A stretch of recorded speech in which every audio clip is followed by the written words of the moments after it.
you so much for a very good introduction of myself. Good evening, everybody. I feel so much honored by the organizers of the EAA 22 conference here in Rome so that I can give my keynote speech today titled A Contemporary View of Hunter Forages Adaptations through Under-Researched African Region, a case from Singida region in central Tanzania.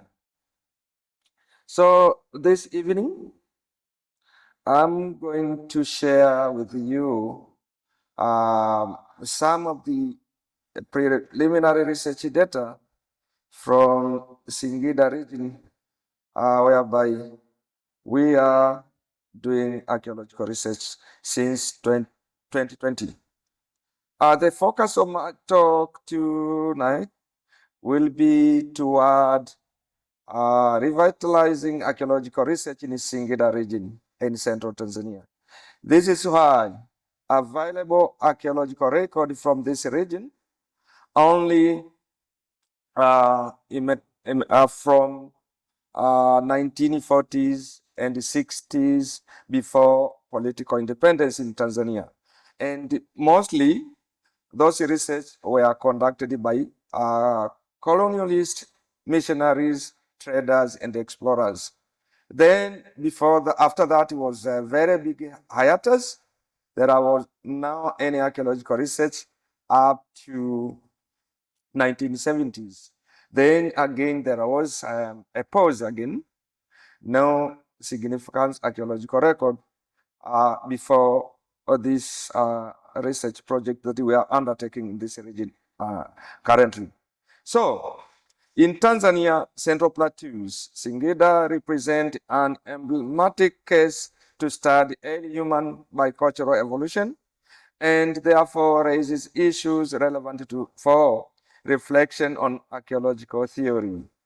The recent transition of hunting to gathering communities from hunting, gathering to agro-pastoralism has condensed in the last 50 years a major transformation of human social, cultural, economic, and cultural adaptive behaviors to varied ecological niches of Singida region.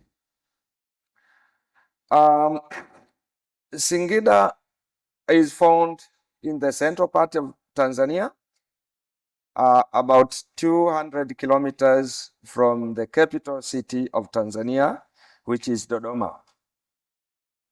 You can see it from the map over there. And most of the data that I'm going to share with you are mostly very new.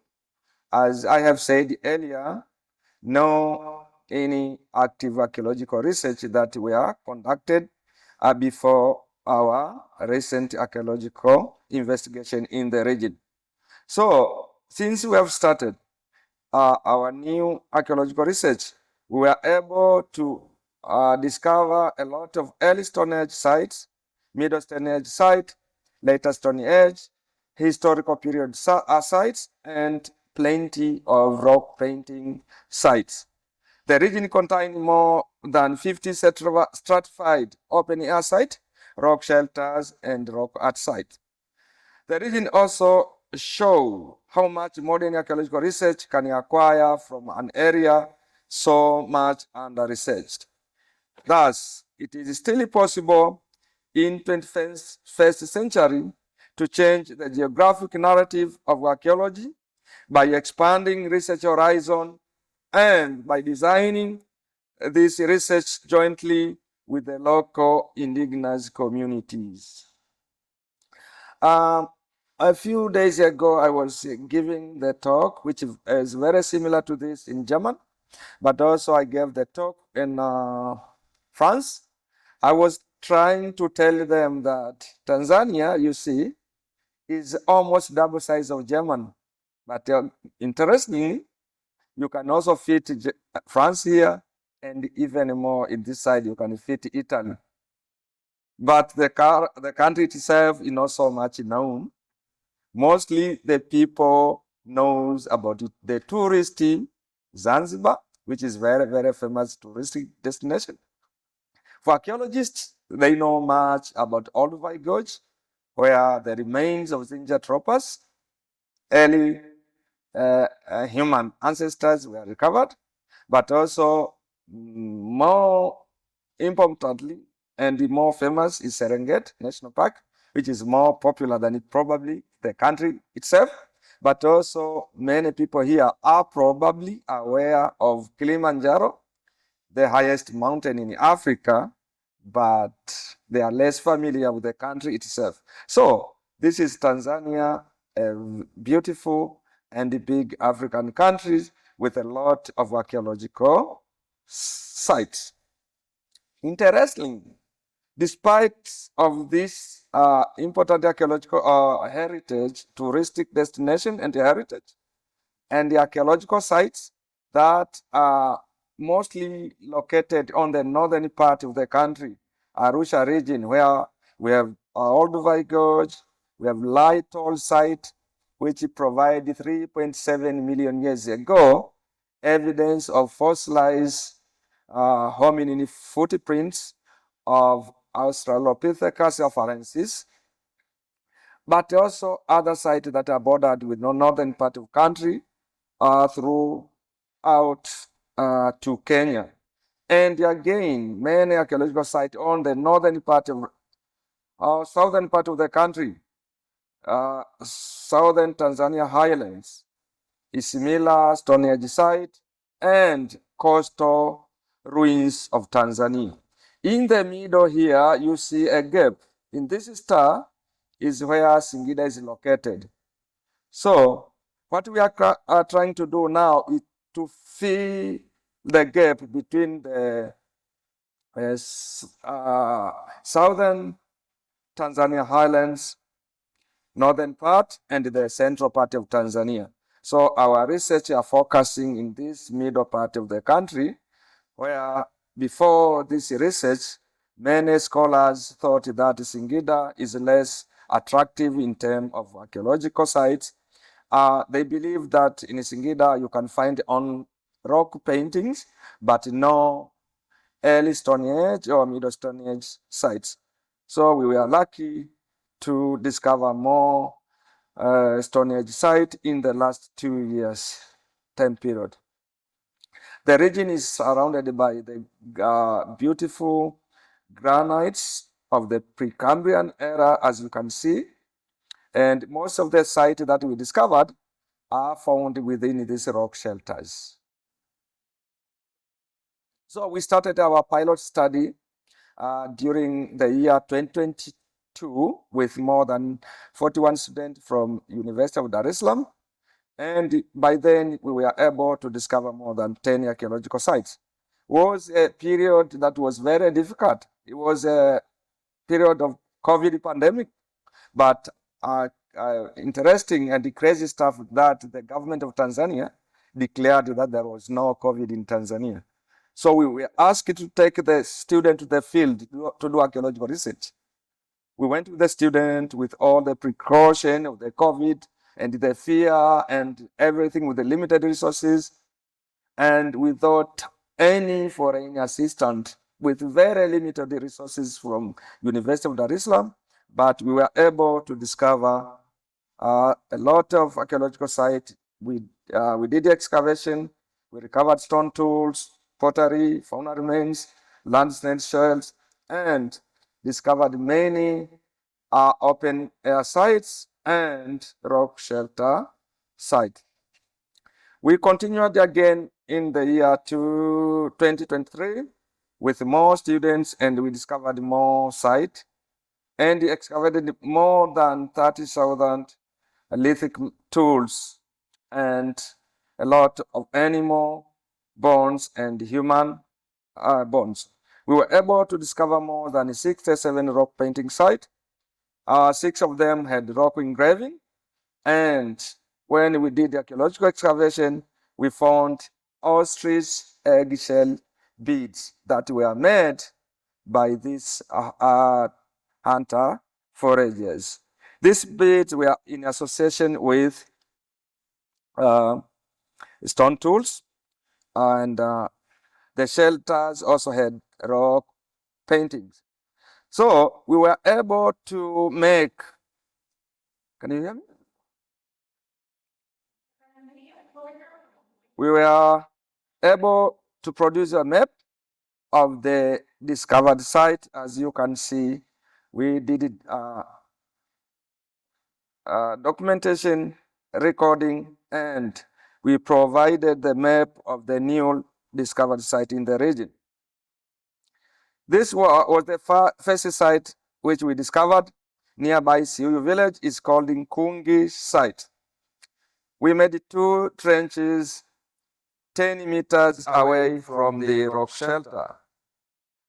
In the first trench, we were able to discover a human skull with maxillary bones, as you can see here, and a lot of stone tools from this site. We were also able to find stone tools like this one, grinding stone, which with a hole here, and was used by these hunter foragers to process the ochre which was used to make the rock painting around those rock shelters. Also, we are able to find a lot of level flakes and cores that were used by hunter foragers. One of the interesting stories from this region is this scar, a 5,000 before present human remains that we discovered under the rock shelter with hunter foragers rock paintings. Interesting story is when we discovered this rock shelter, so I was going to show my students the rock painting, not to dig. So I had a student from the University of Dar es Salaam, first year student. I was introducing them to archaeological surveys and the documentation of rock art, and to teach them what is the rock art, who are the makers, the age, motivation behind the rock art's authorship. When we went there, because the villagers heard the story that Makarius came with a student from the University of Dar es Salaam to do research. For them, they don't know archaeology, just research. And the archaeology in most parts of Africa is associated with the mining prospection. So when they heard that, I went to that village. The same night they went to the rock shelter. They went to dig.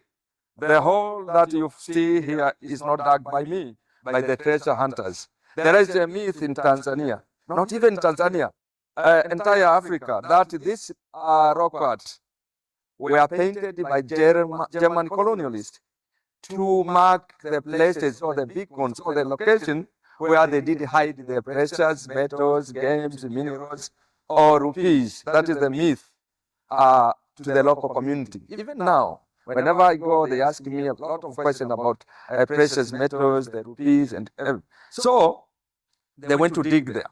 So when I went to there with my student, I asked one to go inside that trench. It was deep, 3 meters down. When he went, he came up with a single bone. I looked at the bone and said, no, stop, this is human.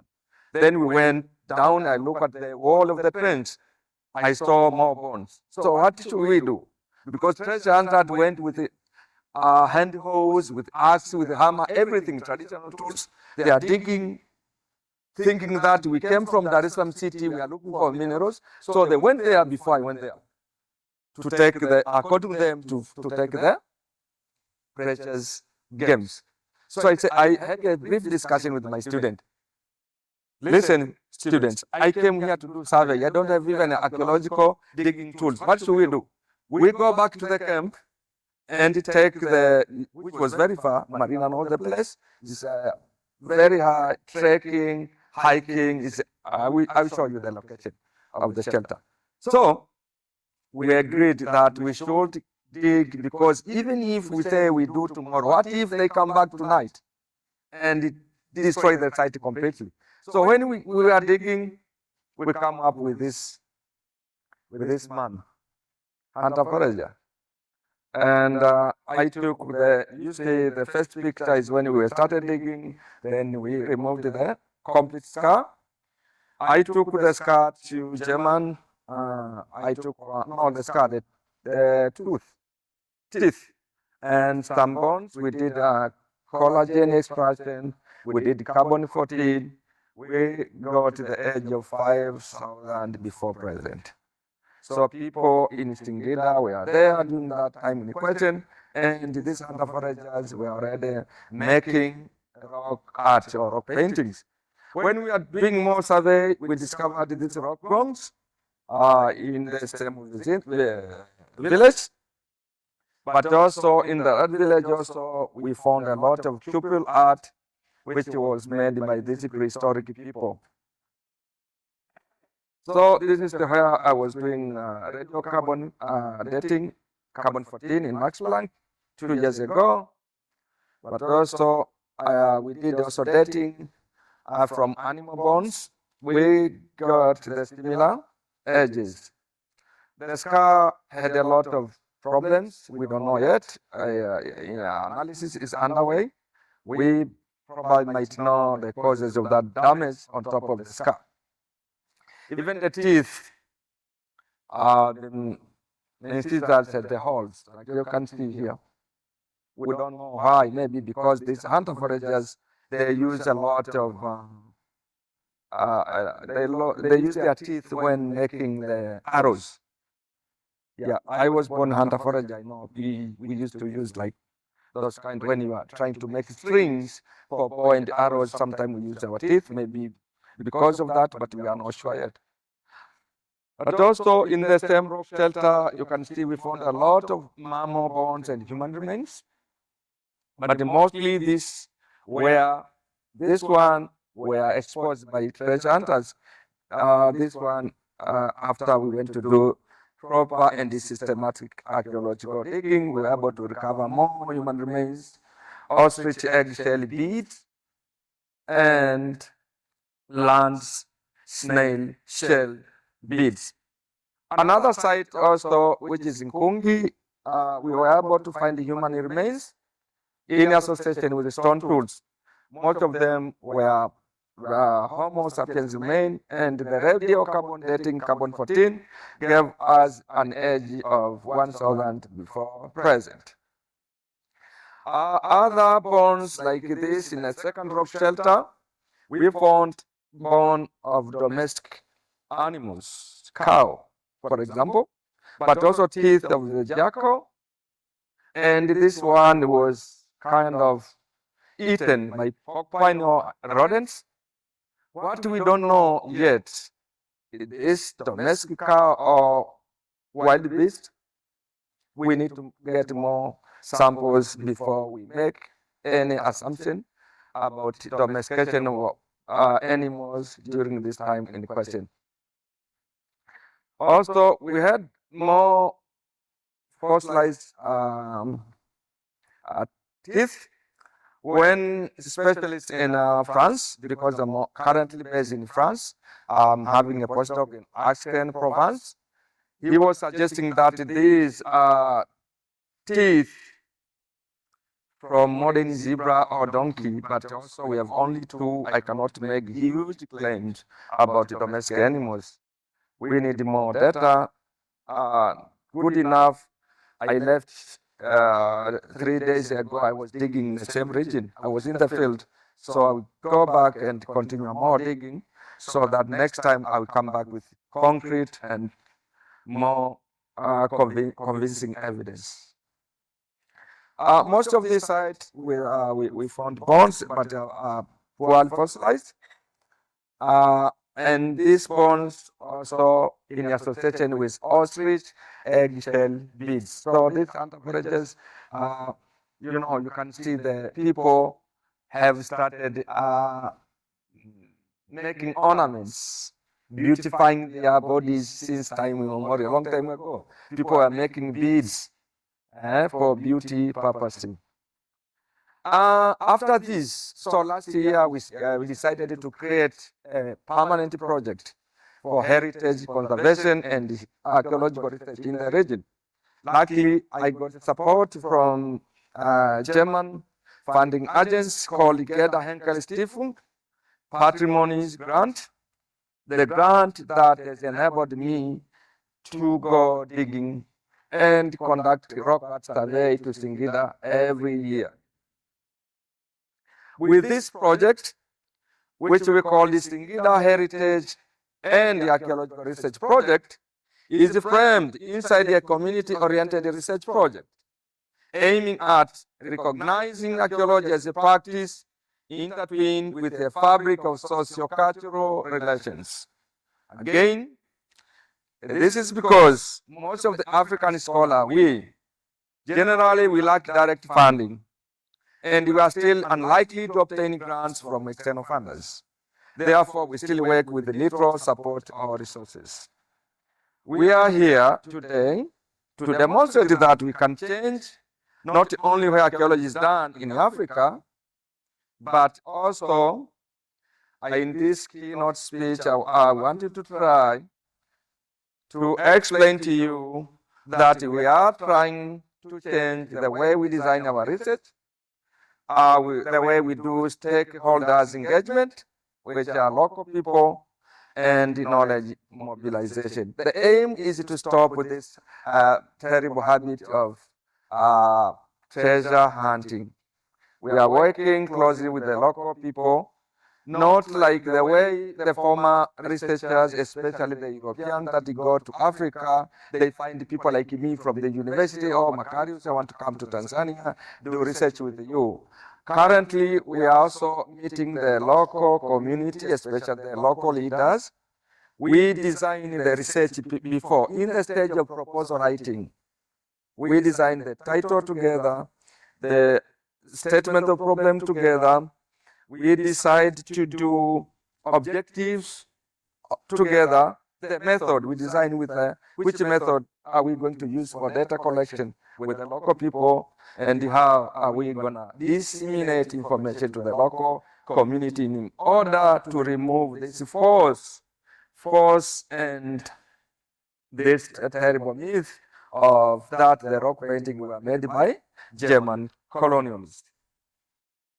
Unfortunately, most research in the country for many decades is focused on Rift Valley and Olduvai or Atoll or along the coast, as I've said.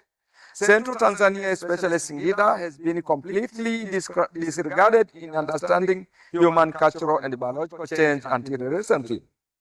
Unlike the well-documented northern Tanzania and Kenya regions, very little is known about this region, especially on the transition from hunting foraging life style to animal and crop domestication.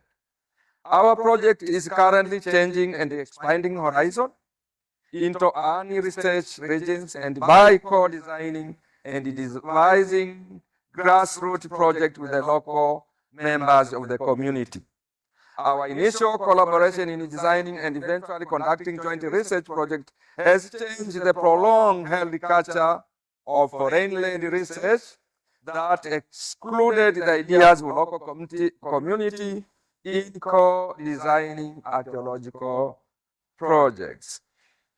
This trend prevailed for so long in Africa because, I said earlier, we lack funding, and people who don't have extensive archaeological research experience are unlikely to obtain research grant from external grantors, funders, because they need, in order to get funding, they need to have a very strong CV. They need, you have maybe to have collaborators from the Western world. Sometime you apply for the grant, we remember they will tell you, oh, your proposal is good, but poor grammar, poor English. But I speak 5, 7 languages. How can I write English like a British? So we face a lot of problem with the proposals. Unless we have good collaborators from the West, your chance of getting funding from external funders is big. If you apply, we Africans themselves, the chance of getting funding is very limited. So again, We are here to demonstrate that African researchers are doing incredible work with little support or with very minimal resources from their home countries, because our country also doesn't prioritize research like this of heritage, protection and conservation. They more focus on the wildlife safaris because they inject direct money and huge revenue to the government. So they see wild animals to be protected are much better than the archaeological site. That's also a problem from our side, not from our side, African countries, not from the European countries, because wildlife tourism give direct money. So the government steal the money directly, but not from archaeology, which you cannot steal the money directly. That is another problem from our side. Therefore, our project seeks to change this historical trend. As we are trying to fill this geographic gap, we are now trying to go to those research areas of the country. This type of research design, subscribing to local community ideas, is of paramount significance to Eastern African Stone Age archaeology. In this keynote talk today, my intention is also to show and tie our Singida work into the greater Eastern Africa anthropological literature for the archaeological scrutiny angle. Because our research data show that early Stone Age and Middle Stone Age in Singida is contemporaneous with the greater East African Stone Age. As it is standing now, it is so isolated, Singida, and we are trying to make it meaningful for a wider archaeological scholarship. Currently, the region that used to be a home of hunting and foraging communities, the community that their mode of subsistence entirely depend on hunting and gathering, is no more. People, they are not doing hunting and gathering. We have a very small community of the Sandawe, which now is also transforming to agro-pastoralism.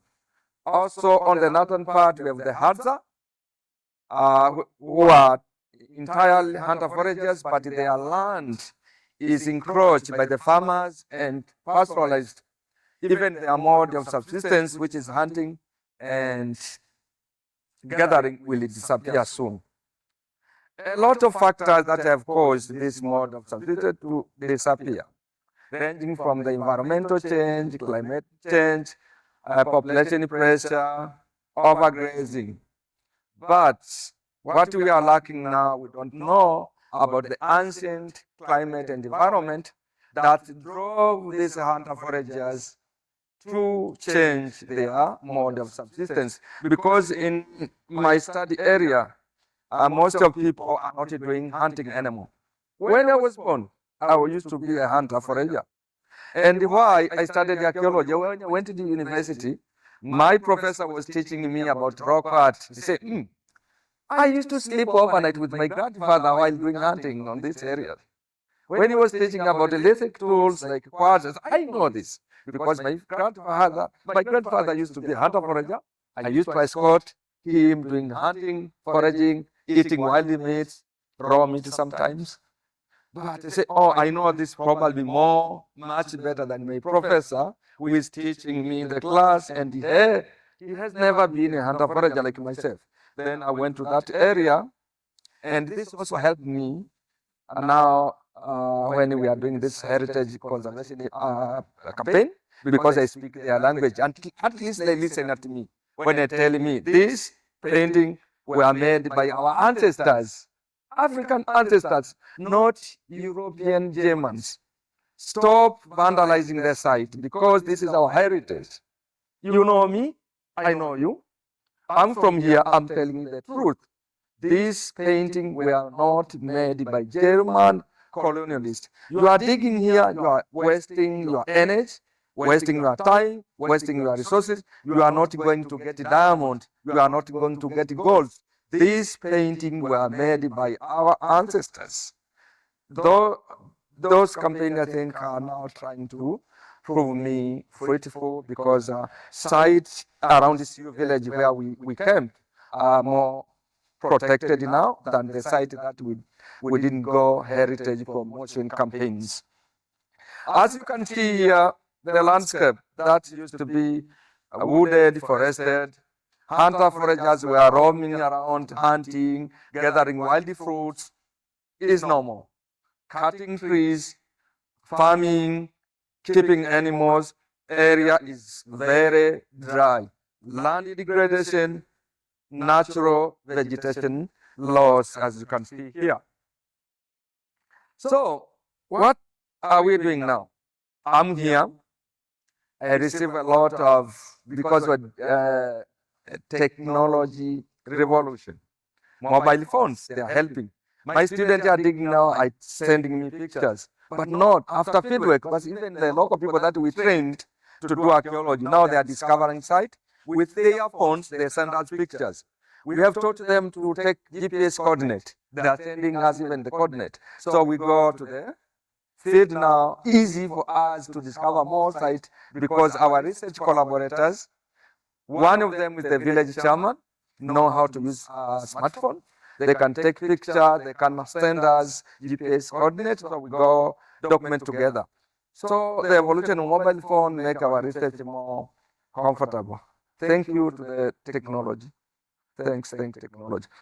So yeah, here is last year or 2 years ago, we were working with the local community. You can see Alessandro, Marina, and I discovering more rock paintings. Oh, you see, man. Thank you for them. Also, they brought new technology of documenting flooded painting that you cannot see with your eyes. Nowadays, you can do this stretch and you can retrieve back the flooded or paintings. These are the sites with the hunter foragers rock paintings. We call hunter foragers rock art tradition. Dust grade paintings that were made by hunter foragers. We are trying to tell the local community that this painting were drawn, painted by your ancestors, your forefathers, not by German colonialists. But also we discovered another tradition that was introduced by the farmers. They called it Bantu, which are agro communities. Speakers art. Art is commonly found in that region, and the color of the painting is red. It's white. It's different from the hunter foragers. You can distinguish in that region. The hunter forager used black and red colors to make the paintings, while the introduction of the farming is associated with white painting, associated with pottery, associated with iron smelting tools. After all of this, the site will discover so many vandalism, looting of archaeological site is ongoing. Where do we go from here? This year, we have decided to do more rock art survey and documentation. I told you I was in the field. Marina also and Alessandro will be joining me after 1 week after this workshop. But also we try to do excavation in other newly discovered sites such as Isanga, which has continuous occupation from early Stone Age to the historical period. This is the site that we discovered last year, early Stone Age site, which is contemporaneous to site in Olduvai, and the other site is similar to the southern Tanzanian highland, with a lot of large cutting tools, polyhedron, hammers, cleavers, and handaks, large cutting tools. So, our intention now is to do a cross-disciplinary research that will be specializing in phytoliths analysis, stable isotopes, bone taphonomy, carbon-14 dating, geoarchaeology analysis. Now, I'm based in Zurich and SNRS lab in Marseille. I'm doing phytolith analysis. So I left 2 weeks ago. I left France. I went to do research in Tanzania, and I will go back to France to continue with lab analysis after fieldwork. We are now planning to embark on geoarchaeological work so as to capture an integrated ecosystem signal of the past environment in Singida region. Also, we wanted to reconstruct the climatic dynamics surrounding human settlement across the region in order to understand the reason that led to the quick and immediate shift for the hunter-foragers of this region to change their mode of subsistence from hunting to agro-pastoralism. We also aim to reconstruct the environmental history of the site based on the analysis of the lithostratigraphic order, radiocarbon dates, sediments, and phytolith proxies, and obtaining multi-proxy data that would offer vital inferences regarding trends in climatic change from Pleistocene period about 1 million years ago, 30,000 years ago, when these people started to make the painting, to the Holocene period up to the modern times. What I did this year in March, I went to collect samples from the modern soil of the regions from different vegetation zones. I went, which will serve as modern control for paleo reconstruction.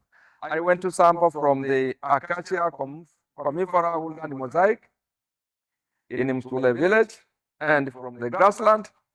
I also went to sample modern soil from Isanga modern soil.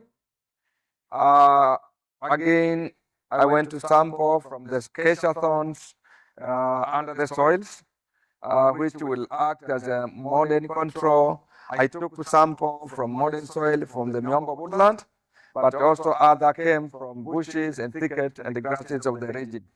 The aim is to compare the modern preservation of phytolith with the ancient one that I retrieved from archaeological excavations. But also I try to collect data from different seasons, from the dry season and from the rainy season. In Tanzania, especially in Africa, we normally have two major seasons, dry and rain. We don't have summer, we don't have winter, like winter or autumn or fall, just dry and rainy season. This is Singida, which is very arid, but also look different during the rainy season, like you can see. So we also collected a sample for the ancient climatic reconstruction. But also I collected sediment samples here for phytolith analysis, samples from the trench where we collected human remains, so that we can understand the nature of the vegetation patterns during 1,000 years before present, the time period where we recovered human remains. We wanted to understand the nature and the pattern of vegetation during the Holocene period. Although the area is very dry and arid nowadays, it's not clear if during the Holocene the area was dry. I will say why in the next coming slide. So here I was in Aix-en Provence in the lab doing phytolith analysis, and we are learning to use a new facility for stable isotope analysis and phytolith. So I took sedimentary samples from this trench in Singida region, and now we adopt multiple cutting-edge paleoecological proxies such as phytolith, stable isotope, plant works biomarkers to complement site and stone tool studies. Our goal is to better understand the historical trend related to ancient mosaic habitats that were exploited by these hunter foragers. And we want to understand the role that climatic and environmental drivers had on shaping human cultural and technological adaptation to the arid environment of Singida during the transition from Pleistocene to Holocene. Results from our excavation will link Eastern African Stone Age archaeology to the southern part of the region, significantly influencing the study of human evolution in Singida.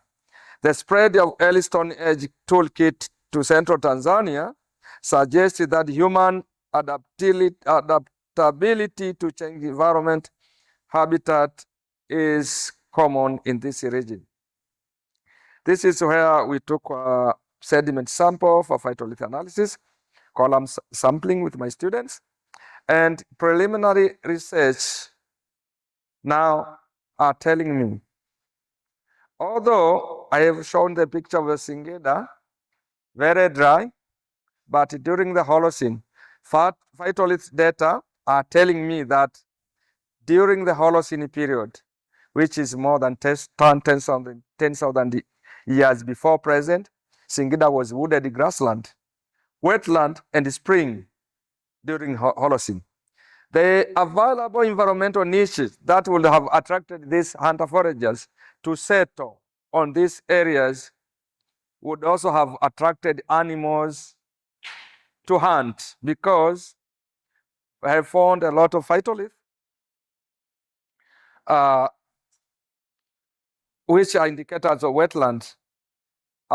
This also I found diatoms, which are water lovers. So all the wetland would have attracted both animals and humans to settle around or nearby the site. Again, we have challenges, as I said.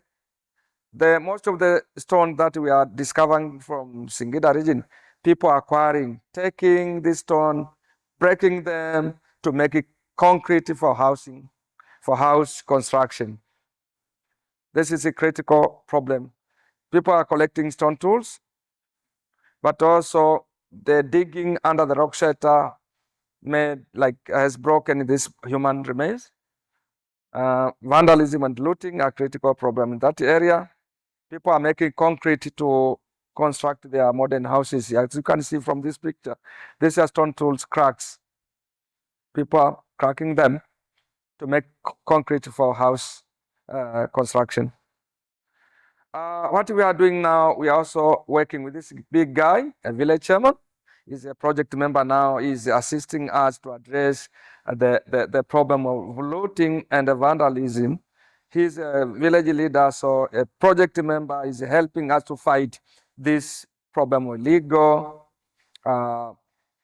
looting and vandalism. But also, since we have started our project, we are also trying to invite the Vice Chancellor from the University of Dar es Salaam. Here is talking with the village chairman and myself. We try to address the issues of heritage conservation in the region. We also invited the university and the secondary school student to come to learn about archaeology, also to help us in conservation. We talk with the elders of the village, also with the aim to help us raise awareness about the heritage management, conservation, and protection. But also, during the last 2 years, we were able to invite Dr. Ntandu here, Christowaja, who is a Director General of the Antiquities, who was also giving lectures to students on how we can manage the Singida site and protect them from this critical problem of looting and vandalism. Last year, we have 2 workshops attended by regional big shot, the leaders, regional commissioners, who gave a formal talk to the villagers on the importance of protecting Singida site as our national heritage. Importantly, this year, last year, we had broadcasters from the national television broadcasting. It's called TBC, Tanzania Broadcasting Corporation. They took the live pictures and also interviewed us in the local community, and they aired to the Tanzania media outlets. The aim was to raise awareness about the significance of the region to the archaeology and the heritage of Tanzania. Here they are interviewing the director of the National Museum, Mr. Bufure, who was talking about the importance of protecting this site from vandalism and the looting. What future work? Now we are planning to do more rock art conservation programs with the local communities, to do more documentations, salvaging, and launching more community-oriented outreach program in order to fight the problem of vandalism and looting. I'm also doing phytolith works in European laboratories, biomarkers back stable isotope analysis, lithic analysis, and bone analysis. Results are not complete, but planning to get more result maybe next year. Conclusion. We can argue now confidently that Singida sites are embedded in a varied landscape that in itself represent a geo-heritage to be preserved. Sadly enough, the surge of vandalism and the looting, illegal quarrying of the stones have led to irreversible damage to the landscape and the archaeological site enveloped by these practices. In unraveling early human ancestry in this region, our research emphasizes the importance of engagement of traditional landowners, the local community, to ensure the sustainability of the heritage of the area. Our project SHARP is a conservation project that is presently under the lead of the local village leaders. Already launched community outreach and knowledge mobilization from the very beginning of the project is design. This takes us back to the theory and the archaeological scrutiny to highlight how most former researchers didn't consider the local communities when designing their research projects. This research has started to scrutinize this behavior of non-involvement of the local community in archaeological research projects. We have decided to make it a priority to connect with the locals from the start of the project, mainly because I grew up in the region and have a deeper connection with the local community. This has helped me to have a conducive environment of doing archaeological research in central Tanzania.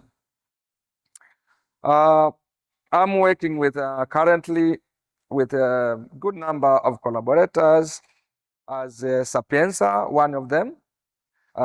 Working with them, Max Planck Institute, Aix-Marseille University. We hope to expand and make our project more bigger in the few coming years. Last year, we worked with a student from the University of Dar es Salaam, a colleague from Ethiopia, colleague from Sapienza, but also I was lucky being visited by kids who used to come watch our activities. I used to give them some cookies. So now I have a lot of friends from the elders to the small kids of the village. Thank you so much for listening. End of my talk.